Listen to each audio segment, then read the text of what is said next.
It's a very, very lazy Dexter and me back on your screens again with another scintillating video to help chronic insomniacs get their 8 hours sleep every night. We're back after a week's break. We had a nice weekend away last weekend for my wife's 50th birthday. So obviously I didn't make a video of that. But we're back anyway. And the more eagle-eyed of you will notice that I've got two screens now. I've got my iMac and I've got a Samsung 28-inch screen linked up to my MacBook Pro. Quite simple reason for that. My iMac is now 6 years old. It's not one of the 5K resolution iMacs. It's an old 1080p screen. So, and it can't really handle 4K very well. It's slow and it's clunky, so I started editing 4K video on my MacBook Pro, which is much newer and much better at handling the 4K files. But the screen was too small, I found, so I've invested in a new screen to help me edit my videos, and this is the first video being edited on that new screen. Probably doesn't look any different, and I probably completely wasted my money. Anyway, enough of that. Today's video is about printing, and more precisely how I go about printing my images. Now, there's nothing groundbreaking or revolutionary in this, and in fact my printing process is very, very, very simple, trust me.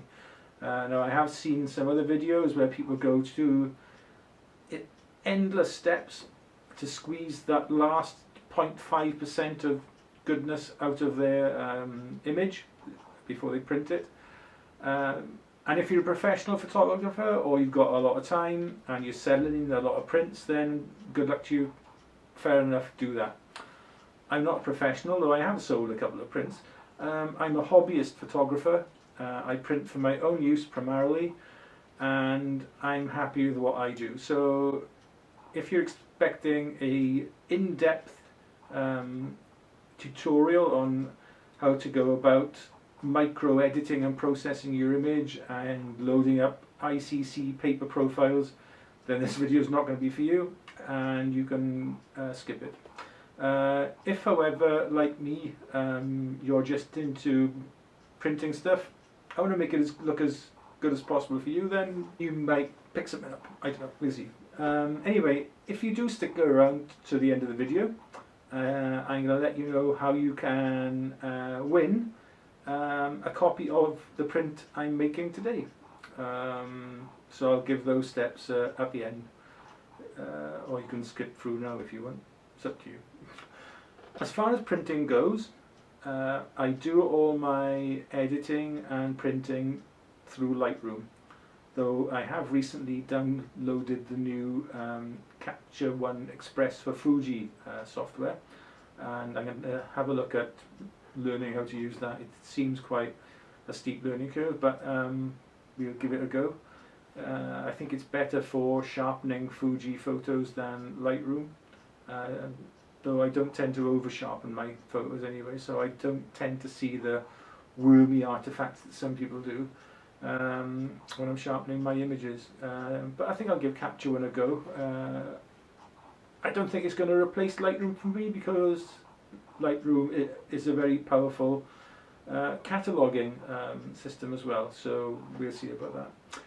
Anyway, printing, as I said, I do all my processing and printing through Lightroom. My output device is a Canon Pro 10S printer, which is a really lovely piece of kit. It weighs an absolute ton.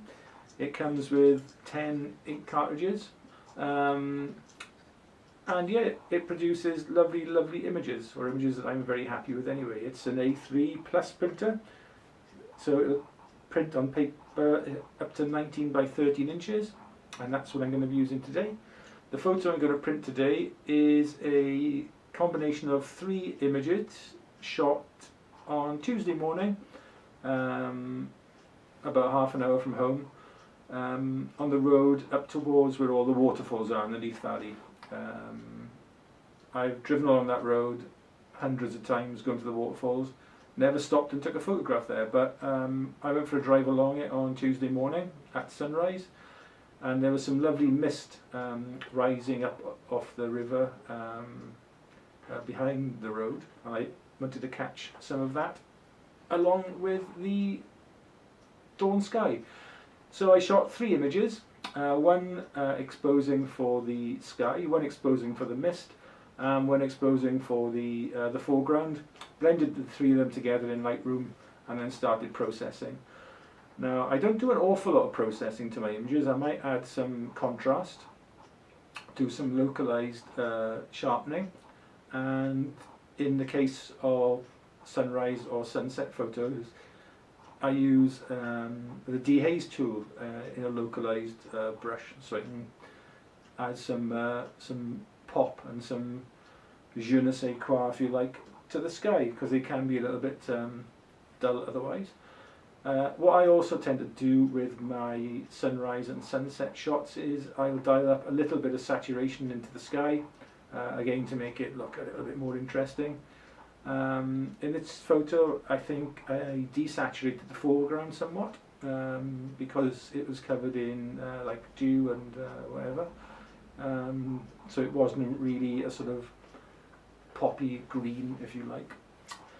And then some localized sharpening on the image. Before I print, I arrived at some settings from experience that are best for me. Now I don't have a screen calibration tool, I haven't invested in one of those, but I find that if I dial in some extra brightness and some extra contrast into my image, so over brighten it if you like on the screen, that the print coming out of the printer looks like the original edited image, if you like, and I'm quite happy with that. Now I tend to stick to Canon papers, so I haven't got to worry about loading in ICC paper profiles for my printer. It's a Canon printer, I'm using Canon paper. I figure that gives me the best results that I want. I'm not fussy about what paper I print on. Sometimes I print on glossy paper, sometimes I print on matte, sometimes I print on satin. It all depends what's on top, to be honest, in the drawer. When I go in to get something out, I don't tend to choose a particular paper for a particular image. But then again, I'm not selling these things professionally.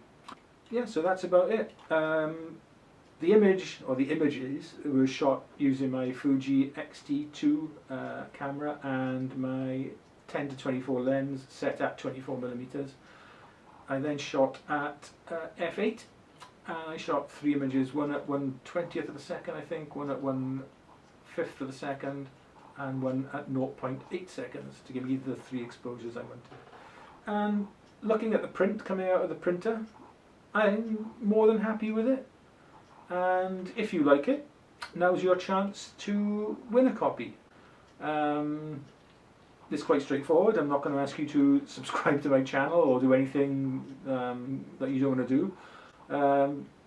But I would appreciate if you give the video a thumbs up, and if you like the video, a positive comment. What I will do then, regardless of what the comment was, I will count how many comments I get. I'll get a random number generated between 1 and whatever the total is, and whoever comes out wins the image, and I'll post it anywhere in the world.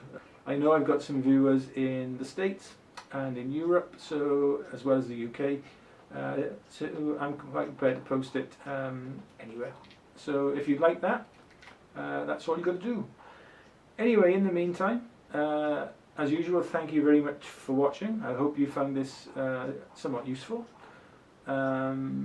If you have, then consider watching more of my videos and subscribing. It's a free country, it's up to you. Anyway, as I said, thanks for watching. Hope you found it useful. We'll see you again very, very soon, and I'll announce the lucky winner of the print in next week's video. So we'll hopefully see you then. Take care. Bye bye.